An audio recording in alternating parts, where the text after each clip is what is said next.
Hey, welcome to the Closing Beat, everybody. Happy, well, now, Tuesday, right? It's Tuesday? It's Tuesday. Happy Tuesday. We are financial advisors here at Jazz Wealth. You've been playing around with a new logo. What do you think about that? A little bit more fun? There's more to it, but we'll go over that later.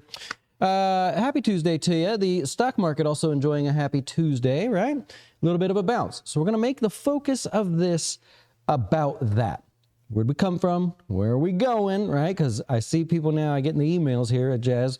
Well, now what? Do we just hold? Do we wait? Are we going back to highs? What's going to happen? So we'll break it down here today. We're going to go through all of that and more. If you'd like to join us, go to jazzwealth.com.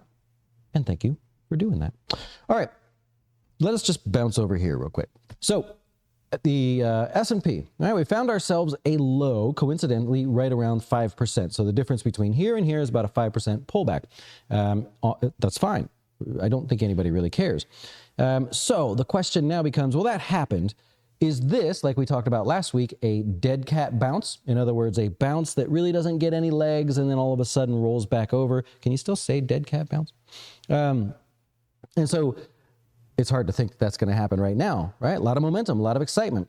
There's actually a really fun fact that took a little bit to find out, but if you look at every 5% pullback and then you find the low, right? And you go, okay, well, what was the first day after it technically made a low? You wouldn't know in real time, but just for historical reference. You say, okay, from the high to the low, 5%. Where's the bottom? Okay, if that's on a Monday, let's look at the Tuesday, provided that the market was open, and say, well, what was the return there? You know, the average return after a 5% low just that next day, 1.75%. Not making that up. So when you look at the stock market, you go, oh, it's a low. What happened? Well, basically we got ourselves a 1% day.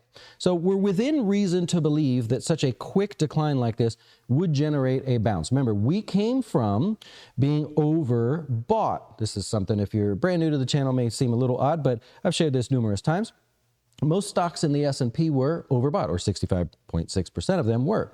So now we find ourselves where this has found its way back to, right? The number of stocks that are overbought, now only 7% of the S&P. In other words, most of the S&P went along and for the ride, right? Which is fine. So if we think about going forward here, do we know with any level of certainty that, yeah, I'll tell you what, that marks the low for the year, right? Probably going to do the trick and yay, we go higher from here. Or are we going lower? Well, there's a lot of things that are kind of coming into play here, and I'm going to just use a few of them with you. You tell me if you don't like this sort of thing. But the first thing, and I pointed this out in our Notes from Jazz email, and I think I shared with you guys, we find that in an election year, the markets compress. Probably rightfully so, right? The level of uncertainty gets to be a little bit large right around the election time there, and so we don't want to take risk. We're not going to be big buyers or sellers. We're going to sit back and see what happens. So what I have here is this dashed line. The dashed line represents November 3rd, the actual election day in the given years. We did every election from 2000 until 2020. Next one's coming up. So then we take a look at the performance. What did the market do in that year leading up to the November election? And can we notice anything interesting here? Yeah, absolutely. So the stock market, whether it starts positive or negative for the year, does whatever it likes to do. And then what? You would think it would become more volatile around the election. No, instead, it gets more and more condensed. Where, though? Where does it get condensed? If you can see it, I hope, off to the side, this right here, this line, this is 0% year-to-date gains. Up here is 10, down here is 10, negative 10. And so the market could be weak. We've had some of that. We've had some strength. This year we started off strong. But nonetheless, look, it comes all the way down and hovers itself plus or minus a few percent around the flat line. So we have that going for, or I don't know if you want to say going for us, but so we have that. What did we do this year? We started off right here, almost right there. So we've got a nice, healthy over double-digit gain in the S&P, and we're working our way back here.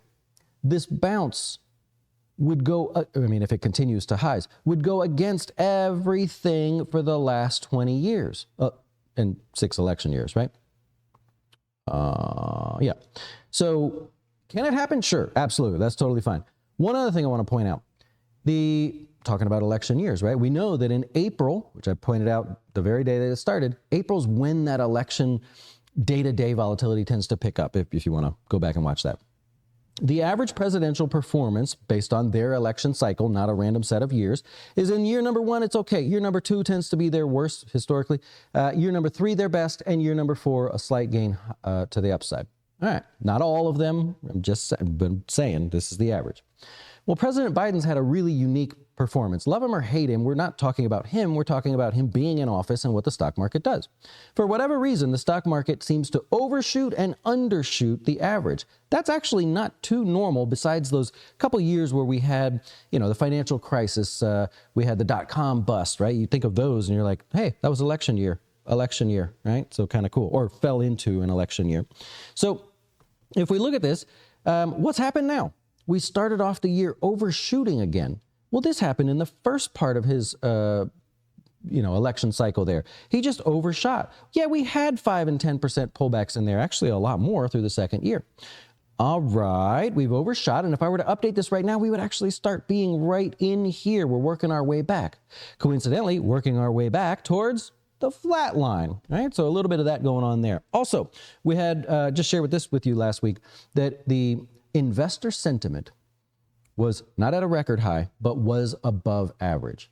And that's a contrarian indicator. When investors feel positive about the stock market, you can look at this is not my information, this is total fact. When investors are positive, they tend to be late to the party, meaning the market tends to get weaker there. When investors are super negative, it tends to mean the markets have pulled back nicely, and we've got a bit of a discount there. So just wanted to point that out. That was a long way of saying that. I do apologize, but hopefully you found something interesting there. So the S&P, decent gain, no complaints there. The NASDAQ trying to recover a little bit as well. We have a slew of tech-related earnings that could jostle the living daylights out of the NASDAQ and the S&P. Tesla after hours, I haven't had a chance to look. So be careful of that. You've got the Russell 2000 all the way back to a very popular and obvious technical area. Remember, if you're going to be this technical person, don't rely on one thing. There is no magic 8-ball out there. You can't say, bounce off the 200-day moving average, I would like to buy it, right? No, that didn't happen here, right? Maybe for a second, and then you get ripped off. So a combination of where it's at, how much it's pulled back, the price support, in this case what they call major price support, and then, of course, the 200-day moving average. So good for you people that are playing along with that. Gold wildly topping out here. Remember, what goes up quickly, it tends to fall quickly too. Bonds. I don't have good news here. Not much happened today. Interest rates are still very high. We're still here down at the bottom of this range. No bounce. Remember, bounce equals lower interest rates. If this is moving lower, it means higher interest rates if you want to sound cool in front of your friends. All right, crude oil back up here as well. Sharp pullback. This looks to be just a couple days ahead of gold, really, if you're going to play the commodity game like that.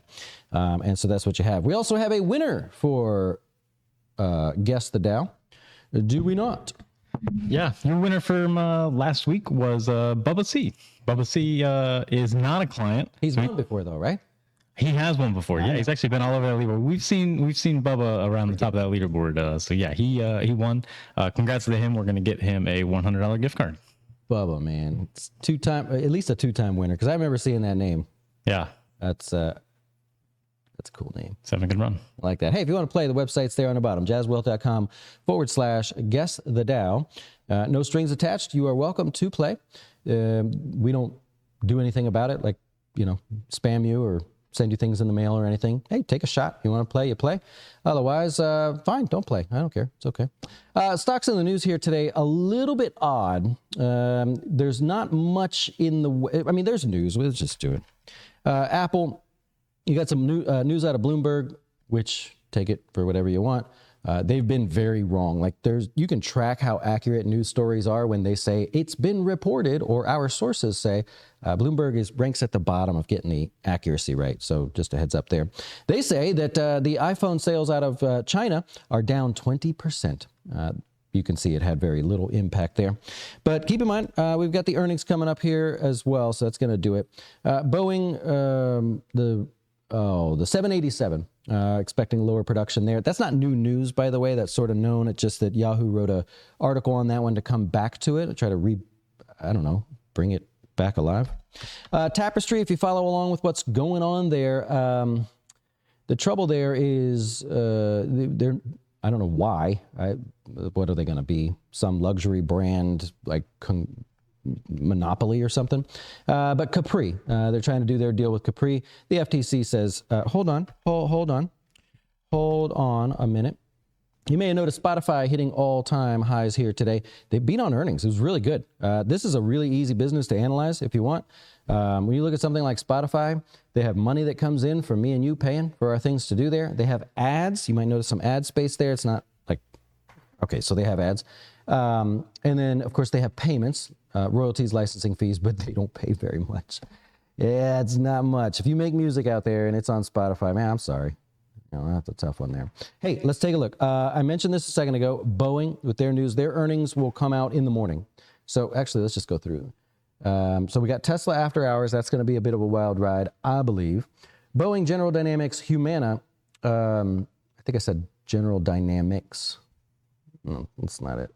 AT&T, Chipotle, Ford, IBM, and then, that's in the afternoon. And then we get into, well, Chipotle will be interesting. But you get Lam Research, Meta, O'Reilly, I think that's a cool one there.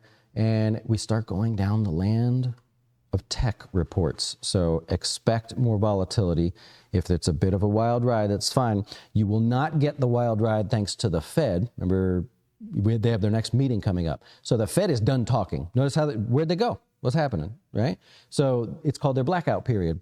They do not talk. I don't know where they go. I don't know if they're on vacation or whatever, but this happens right before every one of the meetings or rate decision meetings that they have publicly for us.